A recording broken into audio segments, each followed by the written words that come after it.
যে বাবা আবার সাইড ডুবি ডুবি খেয়ে নাও। এই যে everyone, good morning and welcome back to my channel. আজকে সবাই ভালো আছেন এবং সুস্থ আছেন। এখন ঘুটির কাটা হচ্ছে 12টার ঘরে। সকালবেলা টিফিন খেয়ে মানে ছাতুগোলা খেয়ে আর ছেলেকে ডালিয়া খাইয়ে গেছিলাম ছেলের পরীক্ষার অ্যাডমিট কার্ড আনতে। কালকে থেকে পরীক্ষা শুরু, ফাইনাল পরীক্ষা 4 তারিখ থেকে শুরু হয়েছে আর 9 তারিখে শেষ হবে। তো 3টে ওর পরীক্ষা, বেঙ্গলি, ইংলিশ আর হচ্ছে ম্যাথ। তো 3 দিনের একদিন করে মনে ছুটি দিয়েছে, ব্যাস তাহলেই হয়ে যাবে পরীক্ষা। এটা টেনশন হচ্ছে। কালকে রাত্রিবেলা আমি স্বপ্নে দেখছি আমার ছেলে পরীক্ষা দিতে যাচ্ছে, এখন থেকে টেনশন শুরু হয়ে গেছে। তো চলুন দিনটা স্টার্ট করি, আশা করি এই ব্লগটা আপনাদের খুব ভালো লাগবে। 4 দিন পর আজকে রোদ্দুর বেরিয়েছে, ভালো লাগছে এর জন্য। রান্না বান্না বলতে আমি ডালটা শুধু করে গেছি, মা ভাত বসিয়ে দিয়েছিল। ভাত দিয়ে পেঁপে যেরকম দেয়, হ্যাঁ ও বাইরেই মনে হয় ফেলেছে। চা খাবে তো? চা খেতে হবে। না না, চা খাই না আমি চা করলে তোমার জন্য রাখবোই। তো তারপরে মা সিম চাল বানাবে, সিম চালের রেসিপিটা আপনাদের আজকে শেয়ার করবো। মা দুর্দান্ত সিম চাল বানাবে। সবজি কাটতে বসে পড়েছি। এই যে কুমড়োটা আছে না, প্রচণ্ড মিষ্টি। এটা নতুন, কিন্তু এই যে কুমড়োটা মানে এত মিষ্টি আপনাদের বলে বোঝাতে পারবো না। সেদিনকে ভাজা করেছিলাম, একদম মনে হচ্ছে না গুড় দিয়ে ভেজেছি। আর এখানে এই যে মূলো ভাজা করতে দেবো ভাবছি। মূলোগুলো শুকনো হয়ে যাচ্ছে, গুড় দিয়ে একটু ভেজে দেবো। আমার চা খেতে খেতে সবজি কাটছি। মাথাটা ধরে গেছে, চা খাওয়া হয়নি তো বেরিয়ে গেলাম ওটা আনতে। একটু আদা দিয়ে ভালো করে চা বানালাম। তো চলুন খেয়ে নিই, খেয়ে আনাজটাও কাটি। তারপর আনাজ কাটতে কাটতে চাটা খেয়ে নিই, গুলিয়ে ফেলছি সব কিছু। আনাজ কাটতে কাটতে চাটা খেয়ে নিই, তারপরে কথা বলছি। ফোড়নে কি দিল? ফোড়নে কালো জিরে, সাদা জিরে আর কালো সর্ষে আর চন্দনী একটু ফোড়নে দিয়েছে। ফোড়নে, হ্যাঁ ওটা দিয়েছি। আর দিয়ে তারপরে আর নাড়তে হচ্ছে তো কালো সর্ষে, সাদা সর্ষে, আদা, রসুন আর পোস্ত দিয়ে আর টমেটো, হ্যাঁ আর মটরশুঁটি থাকলে মটরশুঁটি আর লঙ্কাটা তোর বাবাটা তুলে নিই, তাহলে লঙ্কাটা দিই। এমনিতে লঙ্কা মানে কাঁচা লঙ্কা, হ্যাঁ কাঁচা লঙ্কাটা বলে দে দিয়ে সব বেটে নিয়ে আগে এটা সেদ্ধ করে নিতে হবে। সেদ্ধ করে নিয়ে তারপরে নুন হলুদ দিয়ে সেদ্ধ করে নিই, একটু ভাজা ভাজা মতো করে নিয়ে তারপরে একটু সেদ্ধ করে নিয়ে তারপরে মশলাটা বেটে ওতে দিয়ে দিতে হবে, তাই তো? হ্যাঁ বেটে দিয়ে মশলাটাকে একটু করে নিতে হবে, নাড়াচাড়া করে বেশ গায়ে গায়ে লাগবে। হ্যাঁ হ্যাঁ হ্যাঁ, ভালো লাগবে। ভাজা ভাজা করে নিতে হবে। এই লাস্টে অল্প একটু তেল ছড়িয়ে করে দিতে হবে। প্রথমে এত বেশি তেল লাগবে না।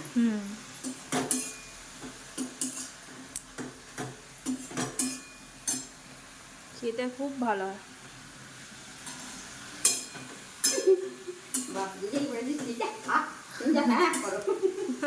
সবকটাই দিয়ে দিলুম, কালো হয়ে যাচ্ছিল।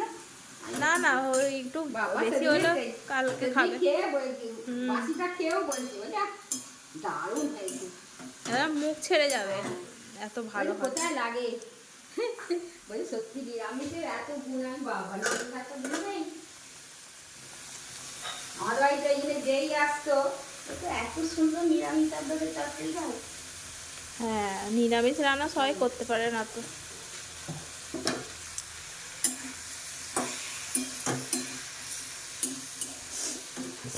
হ্যাঁ তখন তো সব যেতে উঠতো, সব ওই জন্য ভেজে দিত, বুঝতেই পারতো না, খেয়ে নিতে।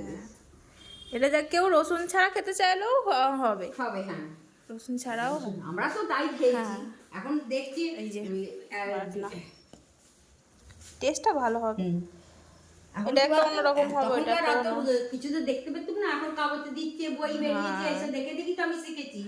আমাকে এটা হচ্ছে রসুনটা ছাড়া যেটা করবো এটা আগে করা হয়েছে, কিন্তু এই যে রসুন ফসুন দিয়ে এগুলো আমি দেখে শিখে বলছি এত সুন্দর আলুর দাও। সত্যি আমরা এইভাবে খাইনি বলে আমি তো ভাবাই যাচ্ছে না যে তেল ছাড়া চাটনি এরকম হয়।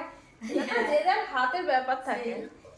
রান্নার রেসিপি যেরকমই হোক না কেন, সব হাতের জাদুও তো থাকা চাই।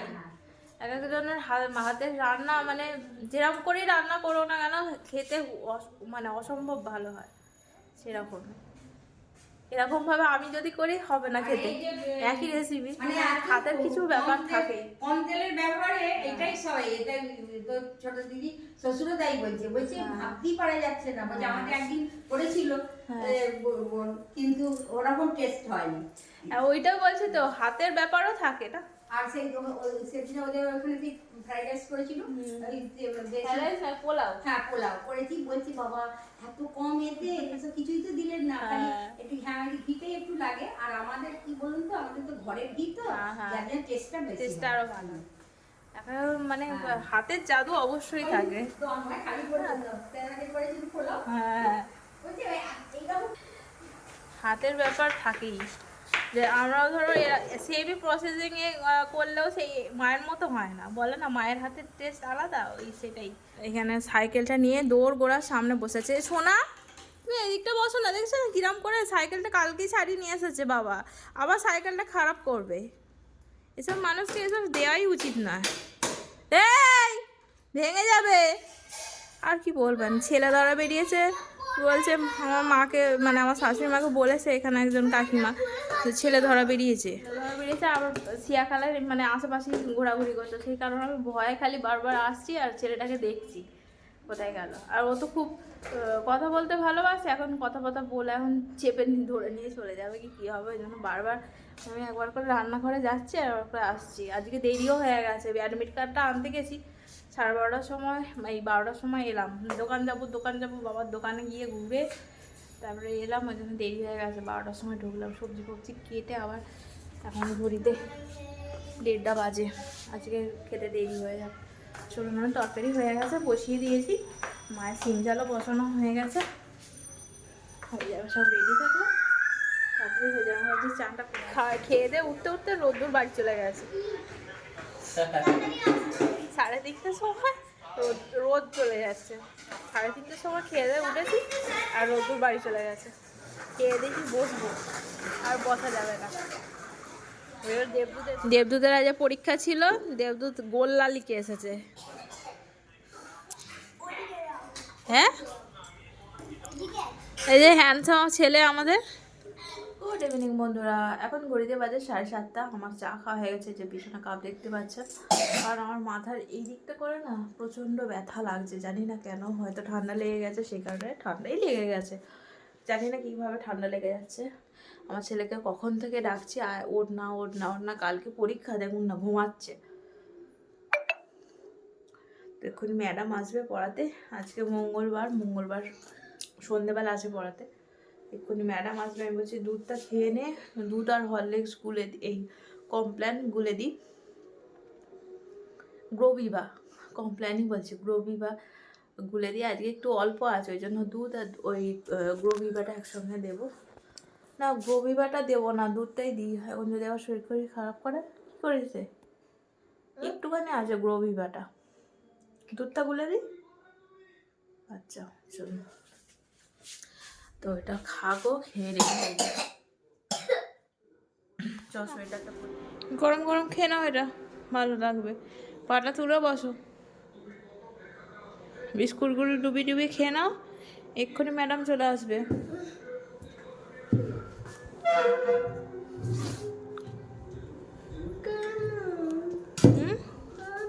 কালকে পরীক্ষা না। এই যে রাত্রিবেলা বানাচ্ছি চিকেন কষা, সকালে বানানো হয়নি, সকালে আজকে রান্না করতে দেরি হয়ে গেছে, অনেক দেরি হয়ে গিয়েছিলো, কারণ এই অ্যাডমিট কার্ডটা আনতে গিয়ে তারপরে ওর বাবার দোকানে গেলাম, করতে দেখি ঘড়ির কাঁটা 12টার ঘরে, তো আবার ঘরে এসে 12:30টার মধ্যেই রান্না বসিয়ে দিয়ে তারপরে এটা ওটা রান্না করতে তখন বেজে গেল ঘড়িতে 1:30টা। আমি বললাম আর মাছ ছাড়াই এখন কিছুই হবে না, মাংস করতে একটু টাইম লাগে, 1 ঘন্টা 1.5 ঘন্টা তো টাইম নেই না, কষলে ভালো করে খেতে ভালো লাগে না, তুমি ছাড়ো আমি রাত্রিবেলা বানাবো। পেঁয়াজটা অনিমাকে বললাম একটু পেঁয়াজটা কেটে দিয়ে দাও, তো অনিমা, তো পেঁয়াজটা অনিমা কেটে দিয়ে গেছে, তাও আমি বানাতে পারলাম না, মানে সকালেই বানাবো বলে আর কি কাটতে বলেছিলাম, বানাতে পারলাম না, যেহেতু পেঁয়াজটা কাটা হয়ে গেছে ওই জন্য আমি রাত্রে ভাবছি চিকেনটা বানিয়ে নিই, কারণ নাহলে পেঁয়াজগুলো ফ্রিজে রেখে দিলে একদম খেতে ভালো লাগে না।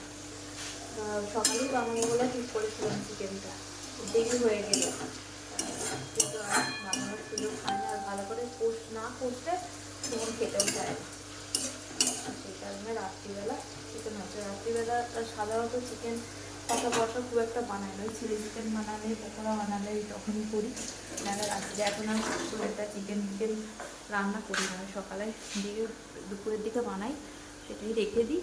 সুমন তো খেতে চায় না চিকেন, ওই জন্য নাহলে আবার ফ্রিজে রেখে দিই, পরের দিন খেয়ে নিই দুপুরবেলা। আজকেও বানিয়ে রেখে দিই, যদি কালকে একান্তই আজকে অল্প অল্প যদি রাত্রিবেলা খেয়ে কালকে দুপুরবেলা ভাতের সঙ্গে খাওয়া হয়ে যাবে। এখন মাথার মধ্যে ছেলের পরীক্ষা চলছে, করবে না করবে আমি তো স্বপ্নই দেখেছি। তো পড়ছে আমার ছেলে, ম্যাডাম এসেছে, ম্যাডামের কাছে পড়ছে। সুমন এসেছিলো, সুমন চলে গেছে। সুমন ওই রিপোর্টটা নিয়ে গেল, ডাক্তারকে দেখাবে। আজকে মঙ্গলবার, আজকে আমাদের এখানে আসে ডাক্তারবাবু, নাহলে মশাতে বসে, তো এখানে সুবিধা হবে বলে আবার নিয়ে গেল, দেখিয়ে নেবে ডাক্তারবাবুকে কি ভিতরে কি চলছে না চলছে, সব একটা চেক আপ হয় না মাসে মাসে, তো সেটাই আর কি করেই নিলেই মোটামুটি হয়ে যাবে। তো চলুন চিকেনটা কষিয়ে দিই। এতক্ষণ দেখছিলাম মামনদির ব্লগ, মামনদি, ভারতীদি, এদের ব্লগ দেখতে আমার ভীষণ ভালো লাগে, খুব এনার্জি পায়। তারপরে যে গুজরাটি টুইন্স নয়, দুটো সিস্টার মিলে বানায়, গোপালি আর জাহ্নবী, দুজনে মিলে বানায়। আমার ওদের ব্লগ দেখতেও খুব ভালো লাগে। আগে প্রবাসী ঘরকন্যা দেখতাম, এখন আর অতটা দেখা হয়নি, কিন্তু এদের ব্লগগুলো দেখলে আমি জানি না কোথা থেকে এনার্জি পাই, প্রচণ্ড এনার্জি পাই।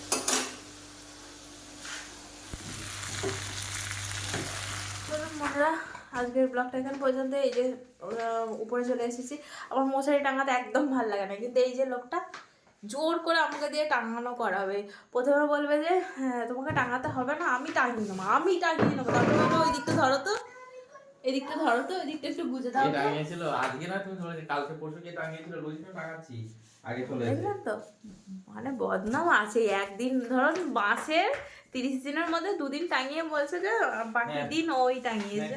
যাই হোক, সেই নিয়ে আমি কোনো ঝগড়াঝাটি করতে চাই না। আমার এখন মেন টপিক হচ্ছে কালকে ছেলের পরীক্ষা। এটা আপনাদের বারবার শুনতে হবে এই 1 সপ্তাহ মতো, যতক্ষণ না পরীক্ষা শেষ হচ্ছে। জানি না আমার কেন বুকটা ধরাস ধরাস ধরাস ধরাস করছে। আমার ছেলের কোনো ব্যাপার নেই, কিন্তু আমার বুক ধরাস ধরাস করছে। ও তো জানে, মানে গেড়ি গুলিয়ে দিয়ে আসবে, মা টেনশনে মরুক আর কি, শুনতে তো মাকেই হবে। যাই হোক, সেটা বড় কথা নয়, আমার ছেলের শেখা নিয়ে কথা। রেজাল্ট যেরকমই করুক না কেন, শেখাটাই হচ্ছে আসল। ভিত যদি ঠিক হয়, একটা টাইমে আপনার ভালো রেজাল্ট অটোমেটিক্যালি করবে। প্রথমেই যদি ফার্স্ট হই, যদি না শেখা হয় লাইফ টাইমের জন্য, আমি চাই যে আমার ছেলে লাইফ যেটা শিখুক লাইফ টাইমের জন্য শিখুক। এই নয় যে ফার্স্ট হওয়ার জন্য যা হোক করে আজকেই শিখে যাবে, পরবর্তীকালে ওটা কোনো ভ্যালুলেস হয়ে যাবে, ভুলবে না, ভুলেই যাবে আর কি, কিছু কাজেই দেবে না। সেরকম আমি চাই না, যেন যেটা শেখে যেন লাইফ টাইমের জন্য। প্রথমে হয়তো ফার্স্ট হবে না, পরবর্তীকালে সেটা ইমপ্রুভ করে হয়তো ফার্স্ট হয়েই যাবে। যাই হোক, অনেক বক করে দিলাম। আজকের মতো ব্লগ এখানে পর্যন্ত। আর হ্যাঁ, আমার রিপোর্টে ওই যে লিভারটা, আমার যে ERCP হয়েছিল না, সেখানে সেই নল ঢুকিয়ে, মুখের ভিতর দিয়ে নল ঢুকিয়ে করেছিল, তো সেই সময় আমার একটুখানি মনে হয় খোঁচা খোঁচা লেগে গেছিলো, ওই জন্য লিভারটা একটু বাল্কি হয়ে আছে, মানে ফুলে আছে। তো সেটা কিছু করার নেই। আর যে আমার যন্ত্রণাটা হয় ওইটার কারণেই হয়, ডাক্তার বললে। তো ওই বাল্কি হয়ে আছে বলে সেই যন্ত্রণা নিয়ে আমাকে থাকতে হবে, কিছু করার নেই, সারা জীবন ওই যন্ত্রণা ভোগ করেই যেতে হবে।